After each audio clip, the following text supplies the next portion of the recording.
Buenas noches, bienvenidos a Sala de Guerra. A nombre de mi compañera Mónica Garza, le doy la bienvenida a este espacio. La noche de ayer, sábado, fue asesinado Carlos Manso, alcalde de Uruapan, Michoacán. Un hombre le disparó a quemarropa cuando finalizaba un evento por el Día de Muertos en la plaza principal del municipio. Así quedó registrado el momento en el que lo trasladaron en una ambulancia al Hospital Fray Juan de San Miguel. Por favor, queremos pararnos.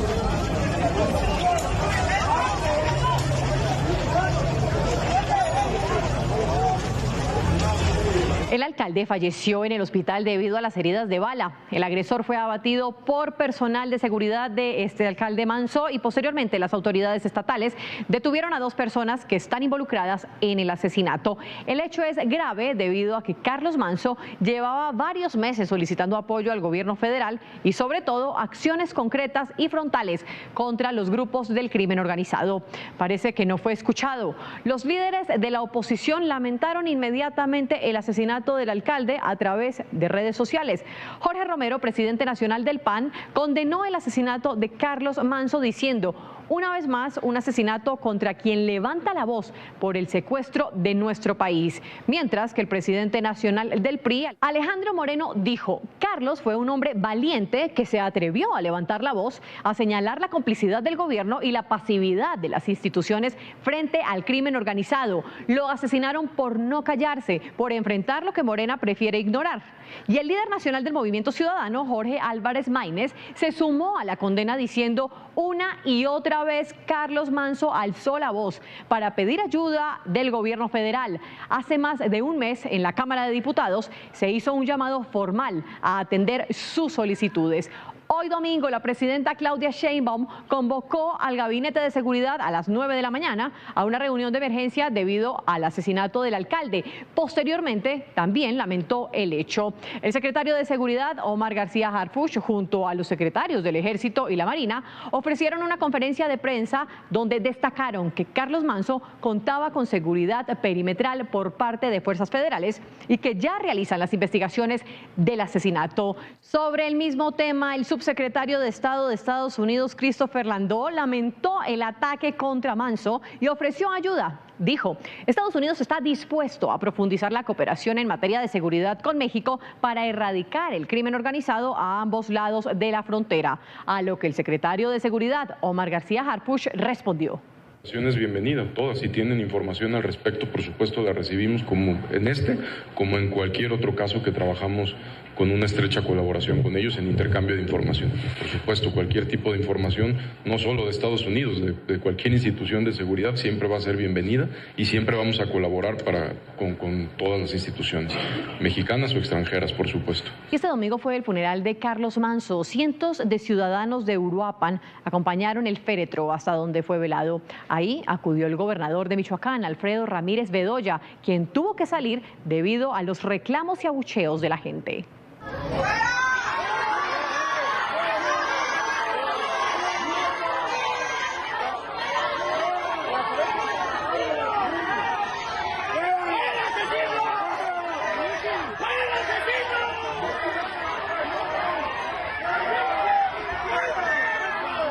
Y mi compañera Mónica Garza entrevistó a Carlos Manso el pasado 22 de junio para Sala de Guerra. Ahí hablaron de las amenazas en su contra y lo que pedía al gobierno federal. Le dejó esta conversación tan relevante para entender lo que está pasando en este momento. Aquí les dejamos la entrevista y la solicitud de ayuda que nunca llegó. El martes pasado asesinaron en su casa a la presidenta municipal de Tepalcatepec, Marta Laura Mendoza, y a su esposo, mientras que su hijo resultó herido. Se trata del segundo asesinato de un alcalde en Michoacán en menos de 2 semanas. El pasado 5 de junio mataron al alcalde de Tacámbaro, Salvador Bastida García, y a su escolta, es decir, que durante la administración del gobernador de Morena, Alfredo Ramírez Bedoya, suman ya 6 ediles asesinados. Pero hay un alcalde en esa entidad que parece no solamente, y así lo ha expresado, estar harto de la delincuencia en el municipio que él gobierna, sino que está dispuesto a enfrentarlos a balazos si es necesario, y así lo ha dicho. Y yo le agradezco mucho al alcalde de Uruapan, Michoacán, Carlos Manso, tomar comunicación con nosotros esta noche. Gracias, alcalde. Buenas noches, Mónica. Gracias por la invitación y estamos aquí para platicar. Al contrario, alcalde, muy buenas noches y muchas gracias. Pues lo primero que yo te preguntaría es, estando en uno de los municipios más violentos de Michoacán, porque además así ha sido reiteradamente señalado por distintas organizaciones, Uruapan pues sin duda ha pasado por un ciclo violentísimo y tú sales con insistencia a decir, aquí no nos vamos a tocar el corazón, aquí si es necesario usar las armas contra la delincuencia, lo vamos a hacer, invitando incluso a la ciudadanía a hacerlo. Sí, bueno, nosotros lo que hemos dejado bien claro es este posicionamiento de salvaguardar a la ciudadanía. Lamentamos mucho la operación de estos grupos criminales que no se limitan precisamente a las pugnas entre mismos delincuentes, sino que hay daños colaterales que afectan a la ciudadanía, a niños, a mujeres, a gente inocente. Precisamente el día de ayer en Zitácuaro, Michoacán, también en una región del estado de Michoacán, se da un enfrentamiento entre grupos criminales y hay daños colaterales, se llevan a niños y a una familia que le quitan la vida. Entonces esto es lamentable, pero no solamente pasa en esa región, pasa en todos lados, pasa en Michoacán, pasa en todo el territorio del país. Y lo que nosotros hemos dejado claro es pues la aplicación del Estado de Derecho, hacer un llamado al gobierno federal, que es el encargado de combatir este tipo de delitos de delincuencia organizada, a que se use toda la fuerza del Estado mexicano para salvaguardar la integridad de los ciudadanos. No pedimos hacer ejecuciones extrajudiciales, como lo ha comentado la presidenta de México, ni regresar a la guerra de Felipe Calderón contra el narco. Eso no lo hemos propuesto nosotros. Nosotros solamente estamos diciendo, en la ley del uso de la fuerza ya está establecido que si hay una amenaza letal en contra de la ciudadanía o de los mismos elementos policíacos, se puede actuar con letalidad. Entonces, lo que estamos diciendo es no se limiten, porque muchas veces los policías, por el temor de no ser respaldados por el gobierno, pues no se quieren meter en problemas. Entonces necesitamos respaldar a las fuerzas de seguridad para que hagan su trabajo dentro del marco constitucional. Alcalde, ¿tú te sientes respaldado en ese sentido? Porque fuiste una persona que ganó alguna elección o fuiste militante de Morena, hoy eres un alcalde independiente y eso sí que es fundamental para que el gobierno apoye o no en este momento, ¿cierto? Fíjate que yo me siento respaldado por el pueblo de Uruapan, que fue quien me eligió en las urnas por la vía independiente. Efectivamente, yo estuve en el grupo parlamentario de Morena en la legislatura pasada, estuve como candidato externo, fui invitado como candidato externo de la sociedad civil y ganamos en el 2021. En el 2024, pues decido tomar mi distancia por pues el conflicto de las encuestas, no se respetaron por ahí y yo decidí seguir mi camino por la vía independiente y ganamos 4-1 por una gran aceptación, respaldo ciudadano. Entonces me siento respaldado por el pueblo de Uruapan, que finalmente es quien nos paga, a quien representamos y a quien le debemos entregar resultados. Pero no te estás enfrentando a cualquier gente. En el momento que dices no nos vamos a dejar y no voy a permitir que crezca la delincuencia o que tome mayor terreno la delincuencia organizada, pues te estás enfrentando a grupos delincuenciales muy, muy peligrosos. ¿Cómo estás blindando tú tu seguridad? ¿Y cómo estás blindando la seguridad de tu familia, por ejemplo? Eres un alcalde muy joven.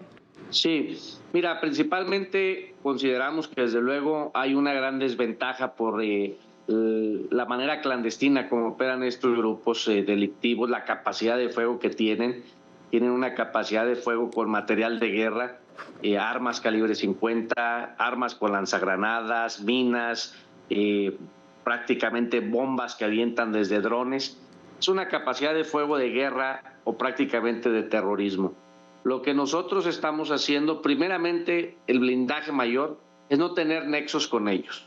No pactamos, no acordamos, no recibimos dinero durante la campaña. Nuestra llegada al municipio de Uruapan llegó de manera limpia, de manera democrática, con un respaldo ciudadano nunca antes registrado en la vida política de Uruapan. Y ese es el mayor blindaje, creo. El segundo, pues bueno, estamos aplicando el presupuesto en seguridad pública. capacitando a los policías municipales, depurando la corporación, los estamos dotando de vehículos nuevos de alta gama, los estamos dotando de vehículos blindados, aumenté el 30% al salario base de los policías, anteriormente ganaban de salario base 14,000 pesos, ahorita están ganando 20,000 pesos más otras compensaciones, y estoy teniendo una bolsa de recursos del presupuesto donde se dan gratificaciones, recompensas, compensaciones a los policías que hagan decomisos de alto nivel o de alto impacto. Entonces, son medidas y estrategias que creo que tienen que ir funcionando paso a paso. Sin embargo, no es suficiente, Mónica, porque este es un tema del orden federal. Si tú revisas el artículo 115 de la Constitución, habla que las policías municipales tienen una función de prevención del delito y de proximidad social. Lo que nos estamos enfrentando, lo que estamos encontrando en Uruapan, pues no son armas de pistolitas de agua. No nos estamos enfrentando con borrachos que andan alterando el orden público. Estamos enfrentando con delincuentes que lamentablemente están en esas actividades y que ponen en riesgo a la población. Y a todos y a quien gobierna esa población, empezando por ahí. ¿No tienes miedo tú, alcalde? ¿No has recibido amenazas a partir de las declaraciones que has hecho? Mira, esa pregunta me la han hecho frecuentemente. El miedo considero que es natural al hombre. Todos tenemos miedo en algún momento de nuestras vidas, pero es importante dominarlo, no quedarse con el miedo. Es importante combatirlo y eso se combate con convicción, con las ganas de querer construir un mejor Uruapan, un mejor Michoacán y desde luego un mejor país. Mira, yo acabo de cumplir 40 años de edad. El 9 de abril cumplí 40 años de edad. Sin embargo, considero que la mayor preocupación es qué le vamos a dejar a los niños que están creciendo apenas, que están naciendo, que están por nacer. Yo tengo 2 bebés muy chiquitos, uno de 1 año 9 meses y otro de 9 meses, Plutarco y Emiliano. Y me preocupa que el día de hoy tenemos una responsabilidad, que tenemos energía, que queremos hacer las cosas y que no las hagamos. Y tenemos que dar los primeros pasos. Claro que hay riesgo, pero prefiero asumir los riesgos por hacer las cosas bien que por hacer las cosas mal. Sobre las declaraciones que hiciste acerca del hallazgo de unos campos de entrenamiento presuntamente del crimen organizado, la Secretaría de Seguridad Ciudadana local salió a desmentir eso, dijo que no había ningunos campos, pero también has hablado de militares colombianos o venezolanos operando en la entidad. Pues que esa información la tiene el gobierno federal. Esa información saben que hay grupos paramilitares provenientes de Colombia, de Venezuela, que se están enfilando en filas de diferentes grupos delictivos. Yo personalmente encabezo los operativos de seguridad pública en la madrugada, en la mañana, a todas horas. Y te lo puedo decir porque yo lo pude constatar. Entramos a una zona donde se descubrió un campamento, se hizo un aseguramiento de ropa táctica, se hizo un aseguramiento de balas calibre 50, K-47, cargadores, y ahí se obtuvo información de un teléfono precisamente del lugar donde descubrimos este campamento, donde se están entrenando a estos jóvenes de manera paramilitar. En otra zona muy cerca de Uruapan tenemos información por los mismos pobladores que hay concentración de grupos muy fuertes de colombianos y venezolanos entrenándose, capacitándose para cometer delitos en la región y en el estado. El secretario de Seguridad, Juan Carlos Oseguera Cortés, desmintió esto que tú estás diciendo. Pues ¿Tú lo estás desmintiendo a él? A ver, yo ya presenté las pruebas y aparte, no solamente lo que yo he dicho, hace unas semanas cerca de Los Reyes, Michoacán, hubo el fallecimiento, el asesinato de varios militares que les explotó una mina cuando estaban haciendo una operación del ejército mexicano. Posteriormente entró el ejército con la Secretaría de Seguridad Pública de Omar García Harfuch y decomisaron armas y aseguraron a alrededor de 15 personas de nacionalidad colombiana. Ya esto hasta lo ha dicho el presidente de Colombia. Ve las declaraciones del presidente Petro, donde ha reconocido que están llegando militares de Colombia y de otros países a México a enfilarse a grupos delictivos. Bueno, pues ahí está, vamos a seguir muy pendientes de lo que arroje esta información durante la próxima semana. A mí no me queda más que agradecerte mucho, alcalde Carlos Manzo, por haber tomado comunicación con nosotros esta noche. Te agradezco, Mónica. Buen día y bendiciones. Muchas gracias por la oportunidad de expresarnos. Muchísimas gracias, el alcalde de Uruapan.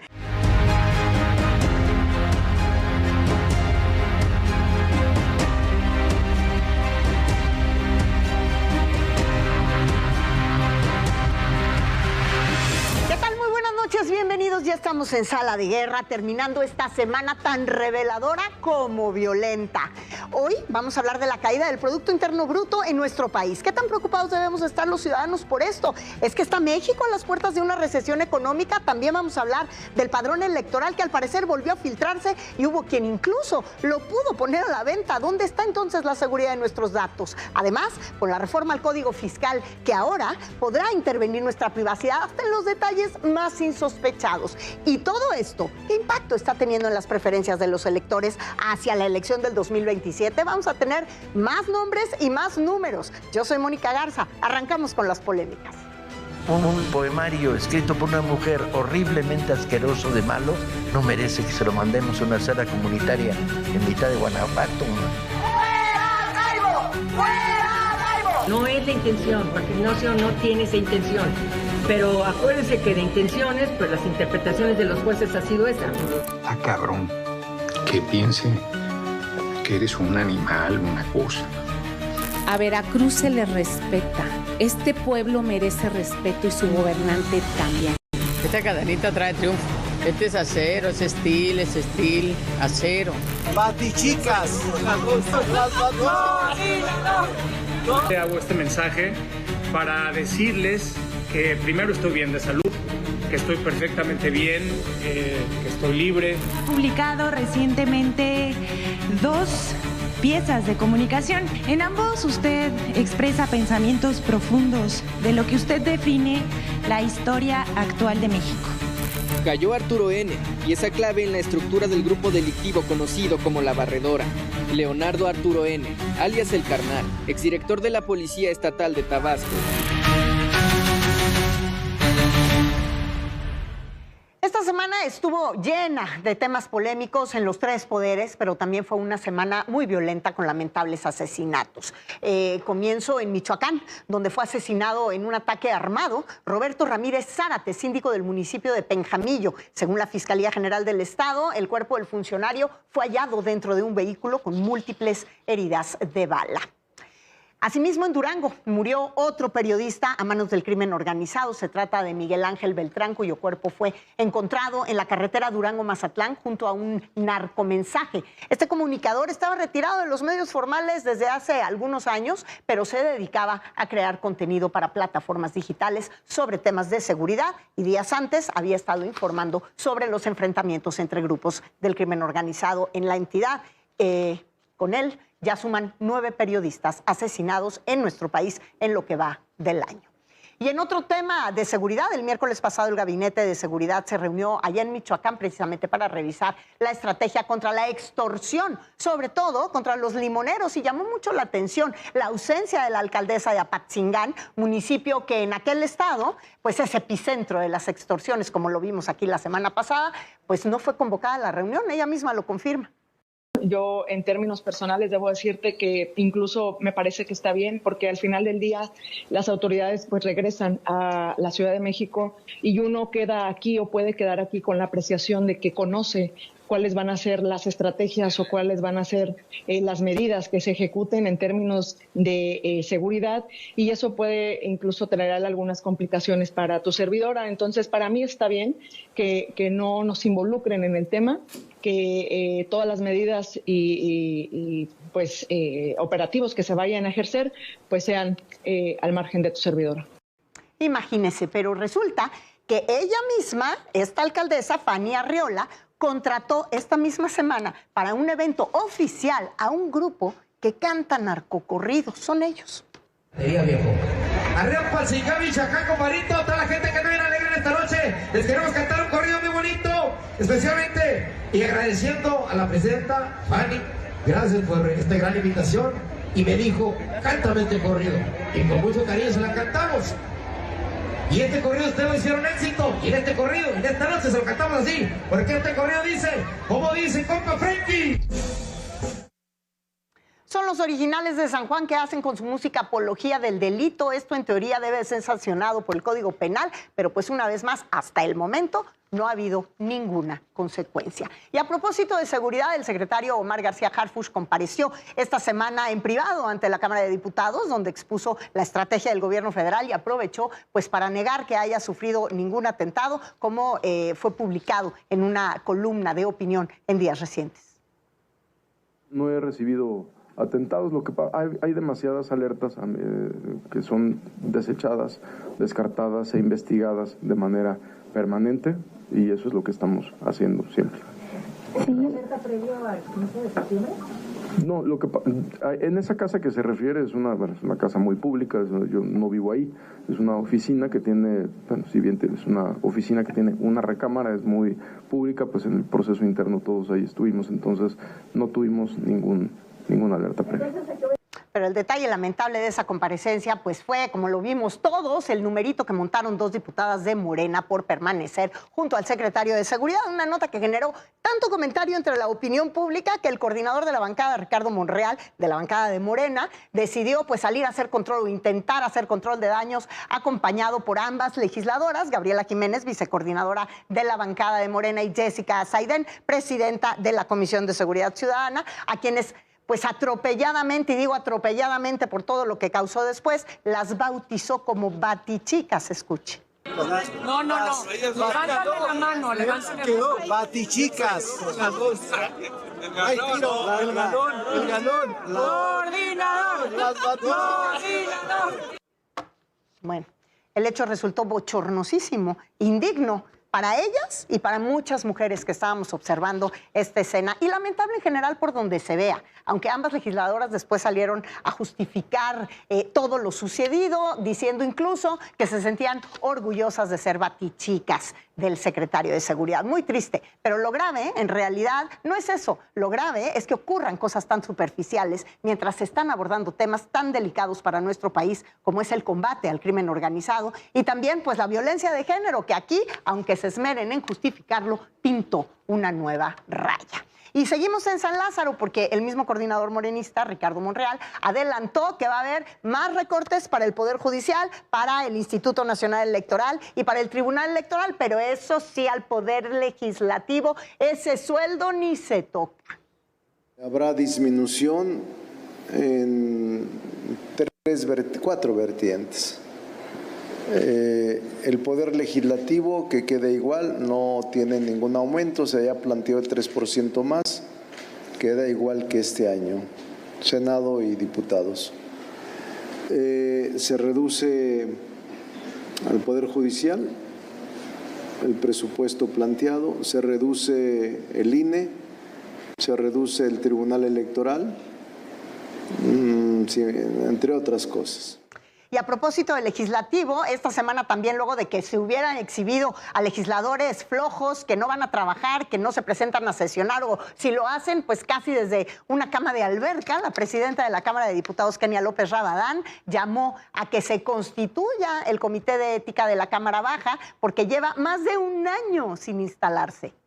Y yo, de manera muy respetuosa, lo digo de verdad, de manera institucional, ojalá y se logren los acuerdos para que ese comité de ética se constituya, para que el comité de ética pueda definir en caso de que algún legislador o legisladora pues contravenga lo establecido por la ley, lo que nosotros incluso juramos cuando tomamos protesta, guardar y hacer guardar la Constitución, y si no, que se nos reclame.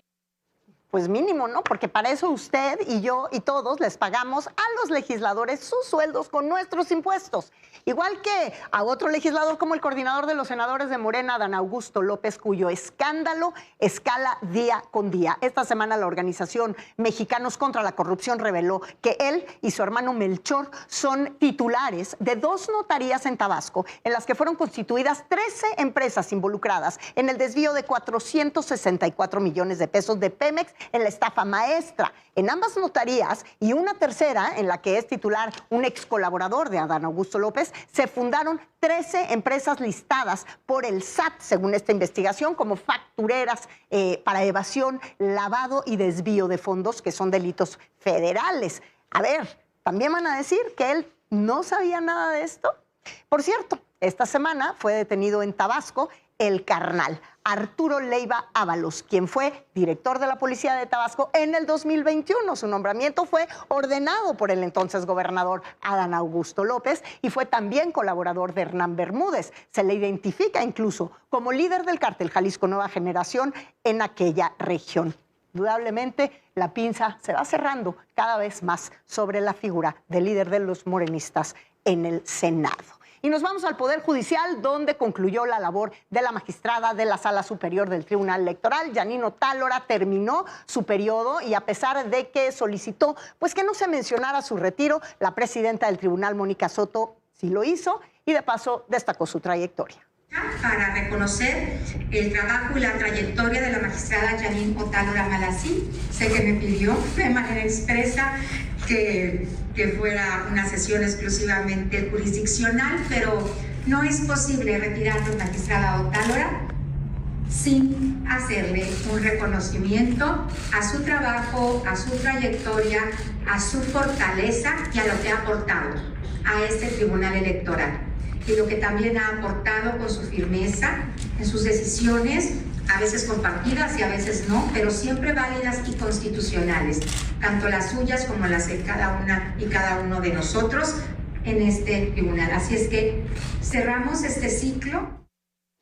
Y un reconocimiento sobre todo a su congruencia. Y en otros temas, si usted suele viajar seguido por el aeropuerto Felipe Ángeles, pues esté muy atento de los cambios porque esta semana se anunció que los Estados Unidos canceló 13 rutas aéreas con destino a este aeropuerto, de por sí con poquísima actividad, y esto por incumplimiento del acuerdo bilateral del transporte firmado en 2015. Aquí la información a detalle.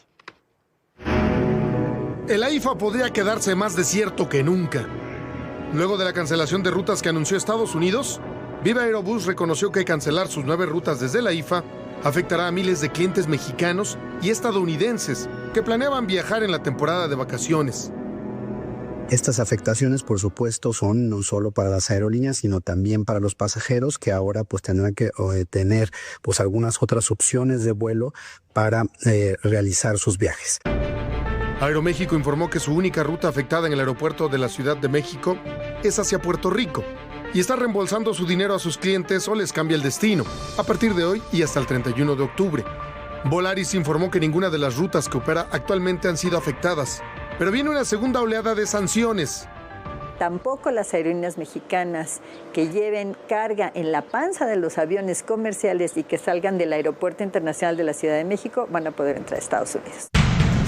México tiene 21 días para argumentarlo, y es que desde hace un año el gobierno estadounidense venía acusando al mexicano de ejercer prácticas anticompetitivas en contra de sus aerolíneas.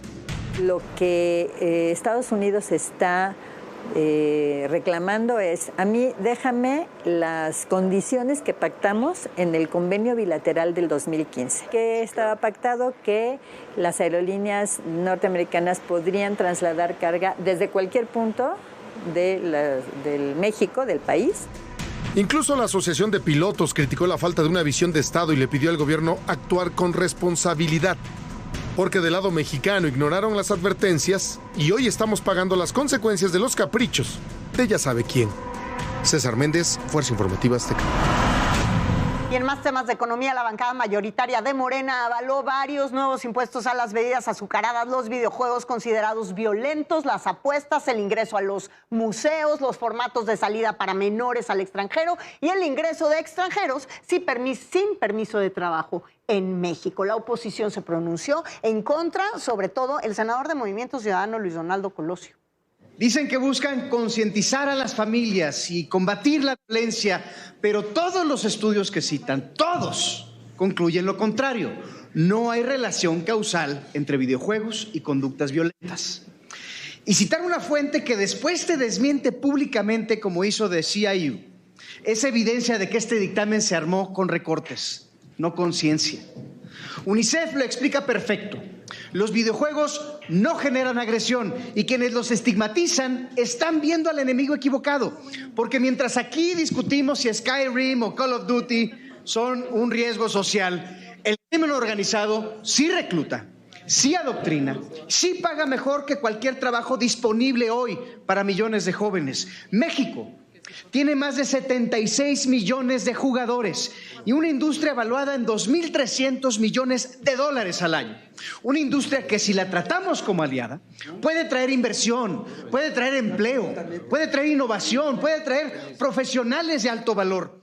Pues sí, por otro lado, en la Cámara de Diputados se aprobó la Ley General para prevenir, investigar y sancionar los delitos en materia de extorsión, pero la mayoría de la bancada de Morena votó por suavizar las penas a los funcionarios cómplices, sustituyendo el rango original que iba de 10 a 20 años de prisión por uno más laxo, de 5 a 12 años de prisión. La oposición interpretó esto, por supuesto, como impunidad y para beneficiar a funcionarios de Morena señalados por este y otros delitos. Así lo dijo el diputado panista Federico Doring.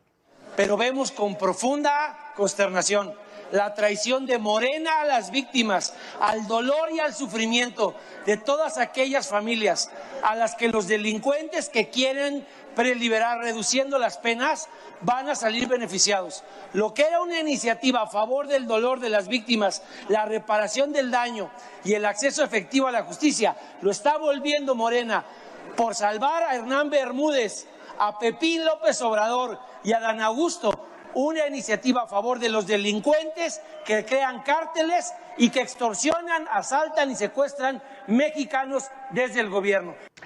Y ahora vamos a seguir con temas económicos. Esta semana se dio a conocer el índice de Estado de Derecho 2025, que es elaborado por la organización World Justice Project, donde Venezuela quedó en último lugar. Y en cuanto a México, caímos 2 posiciones de esta medición por debilitamiento de contrapesos y libertad de expresión. México quedó en el lugar 121 de 143. Nada de qué sentirnos orgullosos. El reporte asegura que aquí hay debilitamiento en la libertad de expresión, libertad de reunión y participación cívica, lo que nos costó estos 2 lugares de caída. Por otro lado, también el jueves pasado se anunció la caída del Producto Interno Bruto en nuestro país. Llevamos así un trimestre. ¿Qué significa esto? Que pronto vamos a estar hablando de una recesión económica. Algunos expertos ya lo empiezan a señalar, porque para llegar a una recesión económica se necesitan 2 trimestres consecutivos en caída y ya llevamos 1. ¿Qué tan preocupados debemos de estar entonces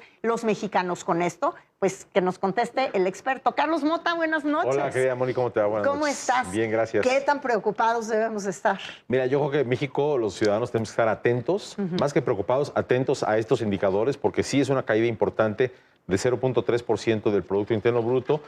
No es que sea una catástrofe, pero digamos, se supone que el gobierno nos había dicho íbamos a tener un crecimiento de 1.5% incluso en este año y no estamos viendo, alto, ¿no? Estamos viendo claro que podamos llegar a ese crecimiento de 1.5%. Entonces, sí hay que estar atentos en el trimestre que está transcurriendo, de octubre, noviembre, diciembre, a ver cómo termina el año para que no se acumulen 2 trimestres consecutivos de caída. Por lo pronto, el tercer trimestre de este 2025 ya fue de caída y una contracción económica que a nadie le sirve. Y hay un tema importante, Moni, que las actividades secundarias que tienen que ver con la manufactura son las que cayeron más y eso es lo que está vinculado con el Tratado de Libre Comercio, con las exportaciones de México. Así que más que preocupados, creo que vigilantes y atentos a los datos. ¿Cuáles podrían ser las consecuencias de un mal escenario? Porque el próximo trimestre tampoco se avisora muy halagüeño con los problemas que estamos enfrentando en materia arancelaria con los Estados Unidos, con la situación con el campo, que ya empieza, bueno, ya amenazaron la próxima semana en ejercer otro tipo de presiones aduaneras, que esas sí pueden ser muy peligrosas, y en fin. Sí, el problema es que el gobierno de México tiene ahora una restricción presupuestal importante porque como el PIB no crece con vigor, entonces puede recaudar menos impuestos y esto le inhibe a invertir y la inversión de por sí está caída en este año porque si comparamos este año contra años anteriores en donde había construcción del AIFA, construcción de la refinería de Dos Bocas y construcciones que el gobierno anterior había privilegiado, este año no las tenemos, entonces la inversión está caída. Con menos recaudación hay menos incentivo para que el gobierno siga invirtiendo, entonces se pueden generar círculos viciosos en donde desafortunadamente una mala racha te puede llevar a otra y a otra y a otra y podríamos eventualmente entrar en un circuito de esa naturaleza. No creo que estemos ahí, creo que estamos en una situación de estancamiento, esa es la realidad, pero por eso, insisto, hay que estar vigilantes de que las cosas no caigan más y sobre todo de que la próxima revisión o renegociación del Tratado de Libre Comercio, eso vaya bien, porque si no va bien, entonces sí,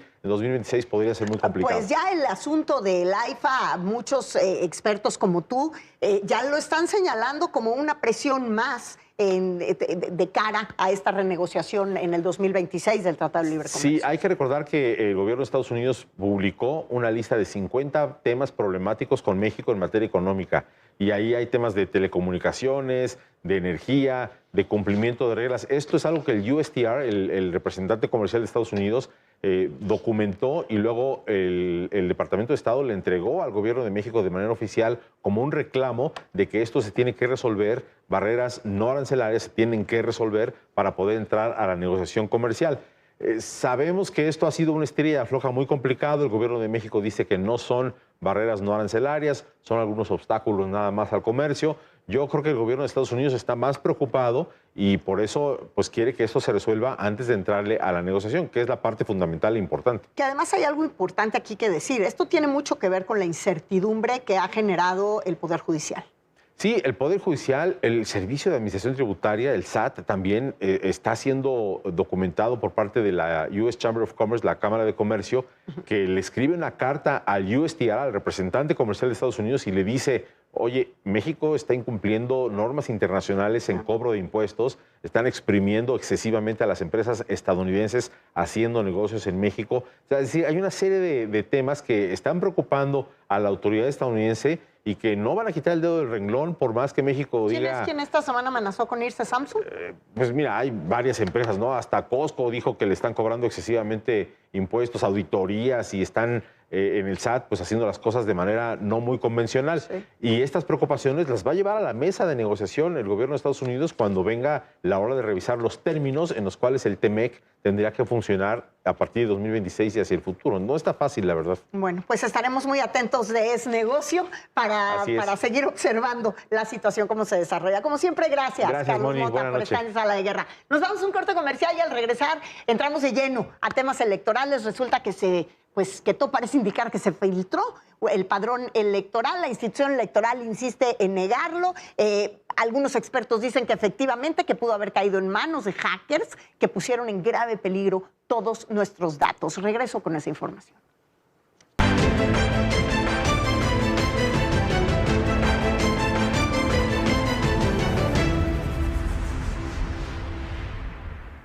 En Walmart 35.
Gracias por continuar con nosotros. Y bueno, como usted bien sabe o ha visto, la reciente reforma al Código Fiscal puede representar un grave, muy grave riesgo, simplemente por lo que dicta. Se vulnera nuestra privacidad prácticamente en todo sentido.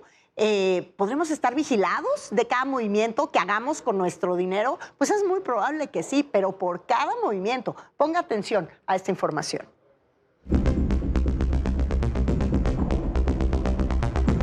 Muy pronto usted podría ser víctima de un sistema de vigilancia masivo e indiscriminado por parte del gobierno. Así lo advirtió la Asociación Mexicana de Internet. Para el organismo, el artículo 30B del Código Fiscal de la Federación, aprobado en el paquete económico 2026, faculta a las autoridades fiscales a espiar en tiempo real toda la actividad que se registre en plataformas digitales. Tiene medidas que nosotros consideramos abusivas en contra de no el contribuyente, sino el ciudadano, dado que no está acotado realmente cuál es el objeto de esta vigilancia que pretende el SAT en las plataformas digitales. Esto, advierten, vulnera derechos y pone en riesgo la ciberseguridad nacional.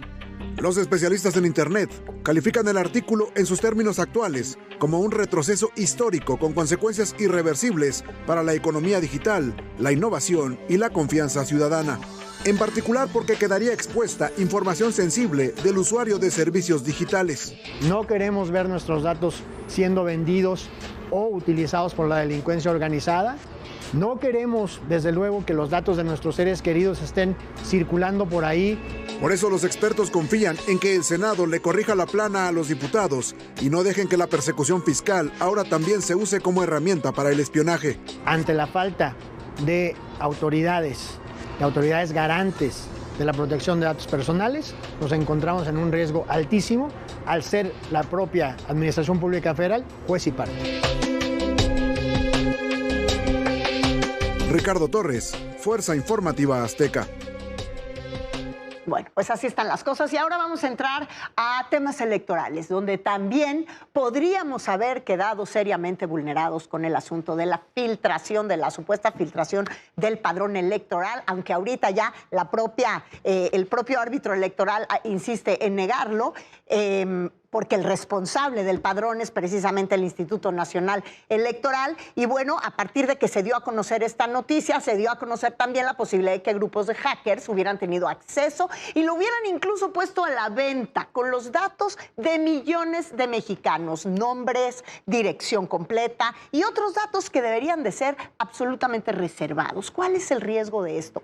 Pues es altísimo, porque no sabemos el día de hoy, de haber sido así, en manos de quién esté esta información. Y para dimensionarlo, precisamente recibo con muchísimo gusto al ex consejero electoral Marco Antonio Baños. Bienvenido, Marco. Muchas gracias, Mónica. Mira, el padrón electoral tiene datos de más de 100 millones de personas. Hay que decirlo con claridad. Son 100 millones de personas que están anotadas en el padrón electoral y casi todos ellos tienen una credencial para votar con fotografía y pueden ejercer su derecho de voto, identificarse en cualquier lado con esa credencial.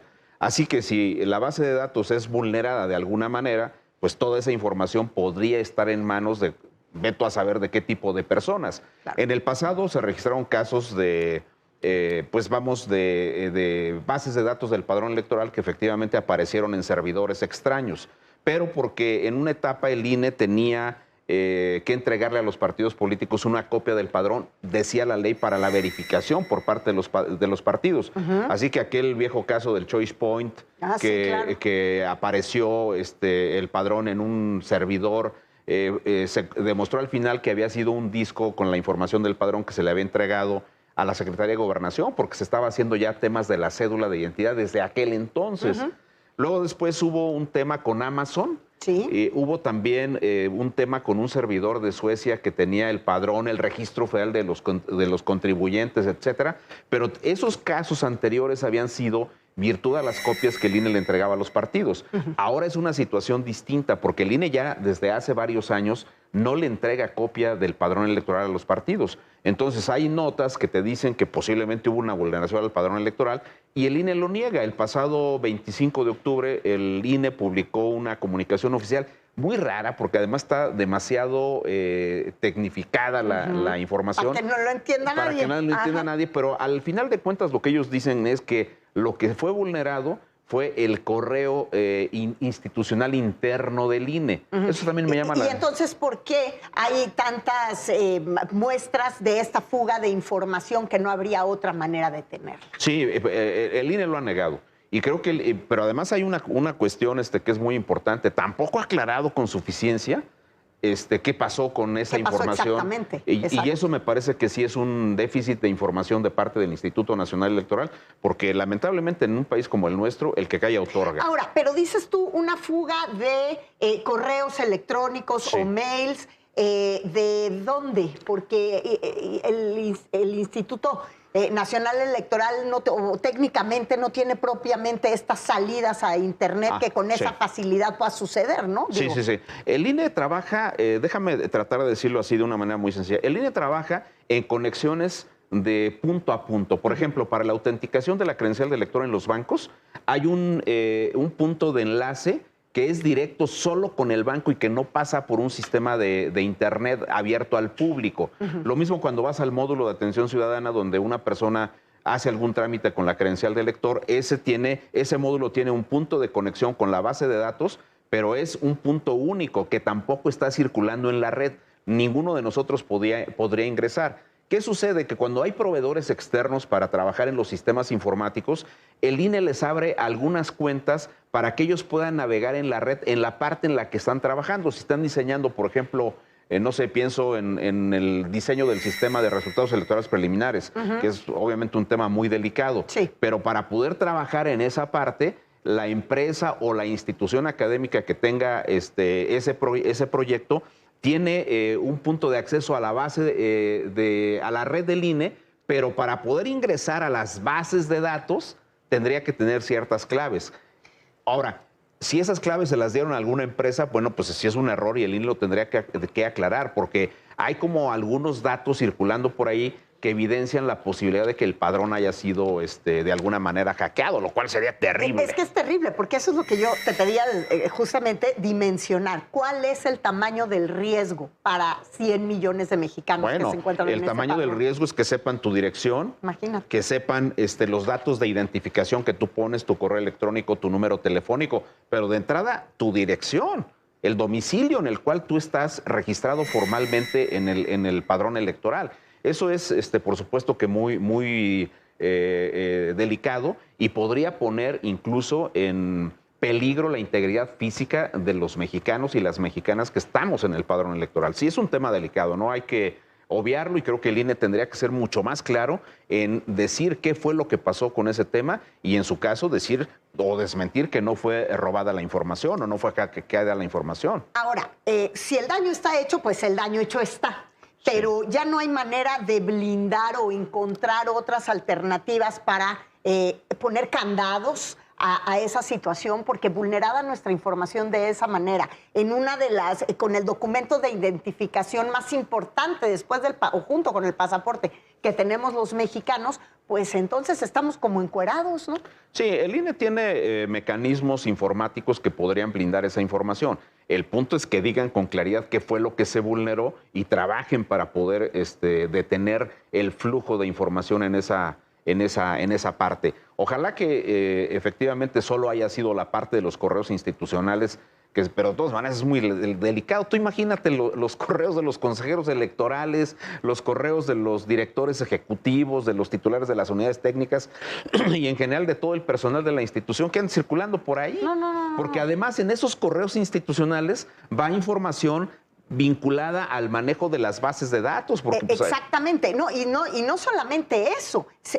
¿Con qué confianza los potenciales nuevos electores van a quererse registrar en el padrón electoral? Ese es otro riesgo. Y en un momento en el cual el gobierno anunció que van a echar a volar la famosa CUR biométrica, que en rigor para temas de identidad va a sustituir a la credencial del INE. Entonces, imagínate, si por un lado tienes la CUR biométrica, que va a ser tu nuevo mecanismo de identificación obligatorio, no es cierto de que es optativo. El gobierno miente con ese tema, es obligatorio en términos de varias de las legislaciones recientes que aprobaron. Ahora, si tú tienes esa curviométrica y por el otro lado tienes también problemas de seguridad con los datos que le das al INE, pues evidentemente la gente no va a querer ir a actualizar sus datos al padrón electoral. Por eso el INE tendría que ser muy claro en decir qué fue lo que pasó y en establecer los mecanismos de seguridad que eviten que se vulnere la base de datos del padrón electoral. ¿Cuándo tendríamos que tener esta aclaración antes del siguiente paso de cara a las elecciones del 2027? Mira, yo pienso que de entrada el INE lo tiene que hacer de inmediato por una razón.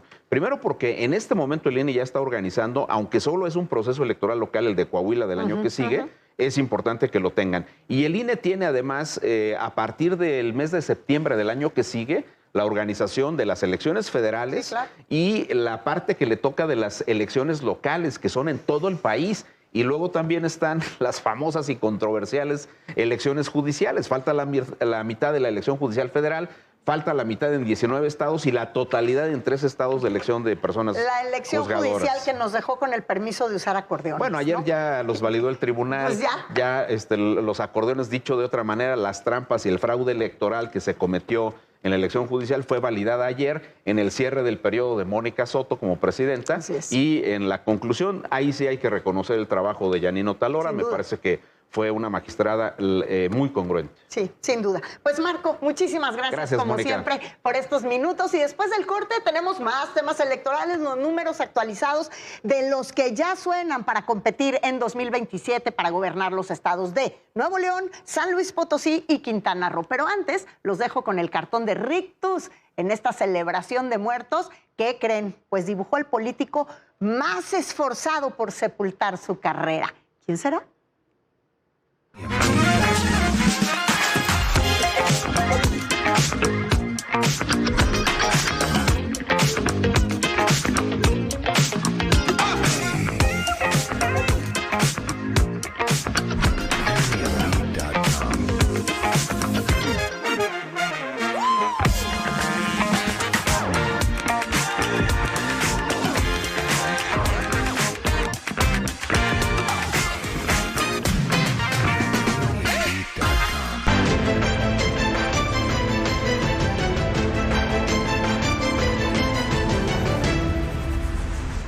Se presentó la quinta.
Gracias por continuar con nosotros. Y ya está aquí mi compañero Juan Pablo de Leo, como le decía, con los números actualizados ya de camino a la elección de 2027. Bienvenido, Juan Pablo. Moni, ¿cómo estás? Muy buenas noches. Muy bien. Oye, pero pues de todas maneras a mí me sorprende después de lo que vimos esta semana con esto de los acordeones. Los vimos aquí, los trajimos, los mostramos. Era profesionalísimo el trabajo, no nada más de generación del acordeón, sino de la distribución. Y pues resulta que hay permiso para hacer trampa con acordeones. Y a ver, y yo te diría que la toma de Morena en las instituciones político-electorales es absoluta y es cada vez mayor en ese sentido, Moni. A ver, entendemos que las prácticas ilegales con respecto al tema electoral, al día de la votación, ese tema de embarazar las urnas y de los mapaches electorales, es una práctica viejísima y más que partidista, es una práctica generalizada entre los partidos políticos. El tema es quién tiene más recursos y más dineros para generar ese tipo de prácticas. Si bien el INE, yo no sé si en las próximas elecciones siga siendo imparcial, fue una institución que por lo menos para la jornada electoral nos ayudó a tener una jornada democrática como tal. El tema de la fiscalización nunca se ha solucionado. Nunca. El tema del dinero del crimen organizado en las elecciones nunca se ha solucionado. El tema del acarreo y de la operación de los partidos nunca se ha solucionado. Hablando de lo del crimen organizado, tampoco hemos visto una iniciativa en ningún lado, para tratar de enfrentar el embate del involucramiento de ellos en las elecciones y la del 27. Y hemos visto que están más involucrados que nunca en ese sentido. Y yo llamaría la atención también a la congruencia de la ahora ex magistrada Janine Otálora, que ella con la reforma electoral dijo, yo no me voy a quedar hasta el 2028, 2029. Mi periodo terminaba el 31 de octubre del 2025 y yo me voy porque no va a seguir siendo parte del tema. Y se fue. Y desde hace varios años la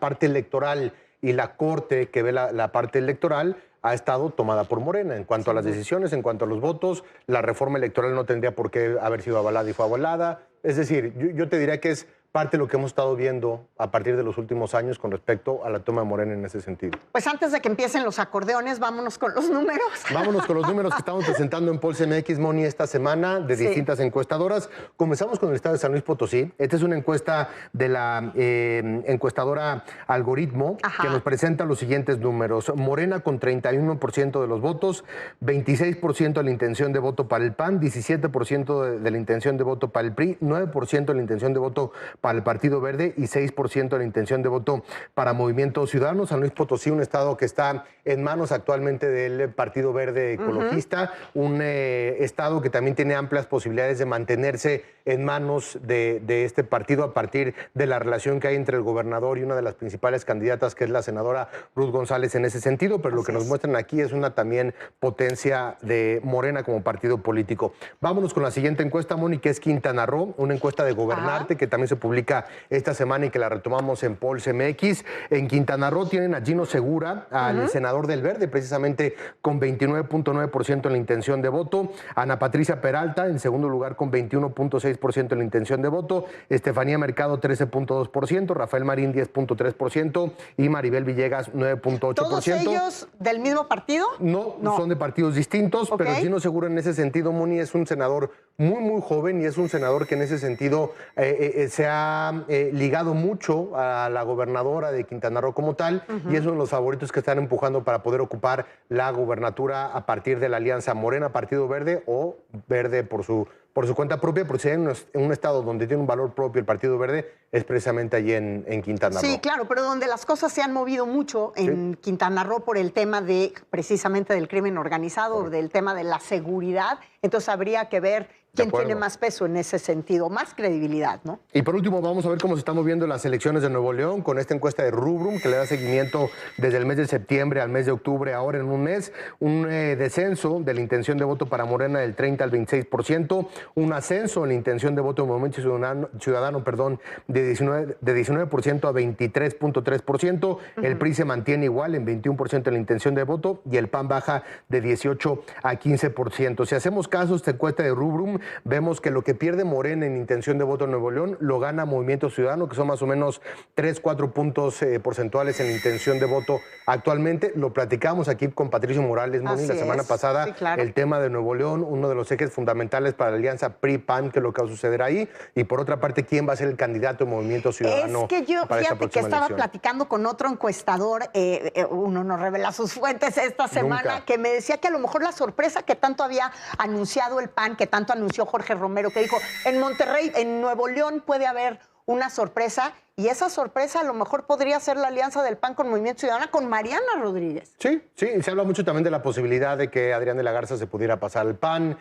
Todo el mundo está especulando con respecto a la sorpresa de la que habló Jorge Romero. Me parece que a mí el tema de Mariana sería muy complicado por los resultados electorales del año pasado con respecto al tema de el partido no precisamente está de acuerdo con esa posicionamiento. De acuerdo. ¿No? Y la derrota también es estrepitosa para la alcaldía de Monterrey como tal. Así haber perdido Monterrey, ir contra Adrián de la Garza y ponerle en una candidatura al Estado, me parecería que sería un tema para pensarse dos veces. Que por cierto llamó muchísimo la atención y me parece que Político MX lo cubrió. Esta semana que termina, el gobernador Samuel García tuvo un evento aquí en la Ciudad de México para anunciar pues que Monterrey va a ser sede, una de las sedes mundialistas, y pues llamó mucho la atención la ausencia de personalidades de Movimiento Ciudadano que deberían de ser claves fundamentales en el acompañamiento del gobernador, que es el más vistoso de los de Movimiento Ciudadano en este momento. Sí, estoy de acuerdo. Ausencia de personalidades legislativas del mismo partido político, el presidente nacional del partido político que no ¿A qué crees que se deba? Todos presentaron distintas razones. Sí, yo entiendo que cada uno tiene sus razones y las entenderá. Sí entiendo que están haciendo mucho trabajo de tierra y que están negociando con muchos otros políticos para jalarlos a Movimiento Ciudadano, que no era un evento en el Estado, sino que era en la Ciudad de México, era más para la prensa que para los partidos políticos, era un evento pensado más para el impacto mediático que para, digamos, la clase política en ese sentido. Tanto, No, de acuerdo, se quedó en lo político, no se quedó en la parte mediática, por supuesto. Y a ver, el tema para Samuel, que sí está realizando muchas obras, pero también con la presión de terminarlas para el próximo año, para el Mundial, porque si bien es el metro... Y que también de eso dependerá si se puede apuntalar al 2030, que es lo que él quiere, ¿no? De acuerdo contigo. Ahí está.